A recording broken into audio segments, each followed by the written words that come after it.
Ahora vamos a cargar la información de la memoria. Quienes van a trabajar de forma local pueden partir desde este punto. Solamente por simplicidad, creé una variable con el nombre del archivo, que es 175.las. ¿Ya? El comando head puede ser que no funcione en la mayoría de las instalaciones en Windows, y lo que hace es mostrar el principio, las primeras líneas del archivo. Así es. Se fijan en un archivo de texto con una línea, la primera línea de columnas separadas por espacio, por un espacio, y después continúan cada uno de los datos separados por un espacio, de modo tal que el número de columnas sea igual que el número de encabezado. Ahora vamos a importarlo a Python. Lo vamos a traer a memoria. Para eso utilizamos este comando. Y además yo le pedí aquí que me mostrara cuáles son las variables que trajo. Y son todas estas. Son bastantes. Y ahora uno puede ir explorando el data frame. Vamos entonces a hacer eso. Vamos a utilizar el comando head 10. Si se fijan hay un valor que se repite, que es menos 99.25. Ese valor es un valor nulo. No tiene significado en el contexto de la medición. Recuerden que este es un archivo con mediciones geofísicas de pozo. La primera columna es la profundidad en metros y el resto son distintos tipos de mediciones. Y este menos 99925 lo único que significa es que aquí no hay medición de este registro en particular. Si hacemos una estadística completa de cada una de las columnas, vamos a ver que los valores nulos están afectando la estadística como si fueran datos reales, lo cual es indeseable. Para eliminar ese valor, vamos a utilizar el comando replace. Ahora sí está todo con el valor nulo de NumPy. Y con esto, si volvemos a hacer la estadística, vamos a ver de que ya no está afectando. Si se fijan, el P75 ya no es menos 99.75. Ahora vamos a continuar con las variables que realmente vamos a utilizar. Como vimos antes, son varias las variables que están incorporadas en este archivo. Sin embargo, vamos a utilizar solamente esta que se llama hcalin, dtcous, tnphb, rhoz y grgapi. ¿Ya? Ahora lo que hacemos es filtrar nuestra tabla y solamente vamos a dejar esas que definimos. Listo, ya está.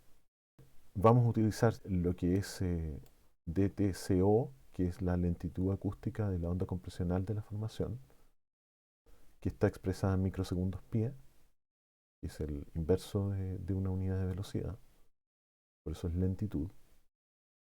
Y este que dice TNPH, que es la porosidad de la formación basada en la densidad neutrónica y que está expresado como fracción, es decir, valores de 0 a 1. Vamos a ver nuestra tabla filtrada, vemos que todo más o menos pinta bien.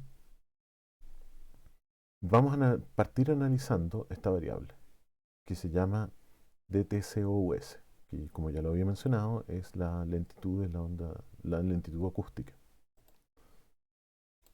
Voy a asignar a esta variable el nombre de la columna con la cual voy a trabajar. Lo otro es definir un rango de profundidad. Si se fijan, este es el rango completo de 0 a 1952, usando la siguiente celda voy a graficar el valor de todas las columnas en profundidad, siendo el eje vertical la profundidad. De 0 a 1952, pero vamos a solamente empezar a trabajando con, no el rango completo, sino con un subset, un subconjunto de todas las mediciones, que es de 1600 a 1952 metros. Estos son metros medidos bajo la boca del pozo. ¿Listo? Ahora sí los ploteamos. Ok, de 1600 hasta hasta 1952. Si se fijan, hay cierta coincidencia en la variación de los valores de las distintas columnas.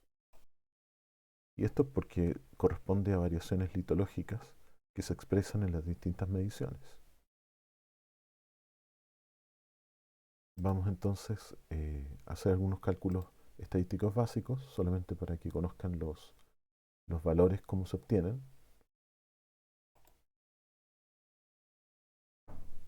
¿Okay? Entonces aquí tenemos la media, calculada utilizando Pandas, que Pandas es la librería que permite trabajar con data frames, que es lo que estamos utilizando ahora.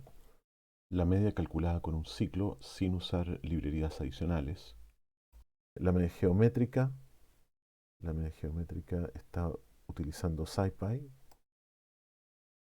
La media armónica, la mediana, y me voy a tener un poco en la mediana, porque la mediana es un cuantil, el cuantil 0,5.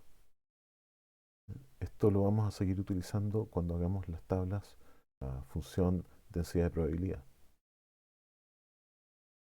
El RMS o la raíz cuadrada del promedio de los cuadrados se calculó utilizando la librería NumPy, que dispone de una función especial para ello. Ahora, los estimadores de dispersión. El rango se calculó utilizando los procedimientos asociados a la entidad de DataFrame. La desviación estándar, la varianza, la desviación promedio con respecto al error, la relación entre la desviación estándar y la media. Ahora vamos a calcular los histogramas. Es conveniente, cuando se plotean histogramas, definir el rango en el cual se va a construir el histograma. En general, cuando no se define el rango en la función de plotear histograma de pandas, aparece un rango muy grande. Por lo tanto, lo que vamos a hacer es definir que el rango corresponde al límite mínimo y máximo, que es el mínimo y el máximo de la serie, respectivamente, para la variable de nombre. ¿Se acuerdan que la habíamos definido más arriba? Y la variable de nombre era DTCUSF. Y el mínimo es 57 y el máximo es 125. Cuando calculamos en la celda de abajo el histograma de frecuencia absoluta, como podemos ver, el histograma generado está bien definido dentro del rango y nos muestra una moda cercana a 95 con dos alas asimétricas y potencialmente otra población en el sector bajo. Ahora, para generar el histograma de frecuencia relativa es un comando muy similar al anterior, solamente que acá donde dice density es true. Si se omite o si se pone falso, aparece el mismo gráfico de arriba. En este caso está omitido. Okay. El boxplot lo vamos a generar también utilizando la rutina de pandas, del nombre del data frame y punto boxplot. Listo. Aquí tenemos nuestro boxplot. Y si queremos hacer el cálculo de cuantiles, entonces definimos aquí una serie con los cuantiles que vamos a calcular. En este caso vamos a calcular del punto 0,1, después del punto 1, punto 2, así regularmente hasta punto 9, y luego el punto 99. Generalmente en las colas es donde más variaciones ocurre, por eso es conveniente tener o tratar de concentrar puntos en esta parte. Vamos a calcular entonces la tabla de cuantiles, que es esta, y ahora vamos a graficar la tabla de cuantiles acá y obtenemos esta función de distribución de probabilidad acumulada para esta variable, la variable de TCOUS, entre las profundidades de 1600 y 1952.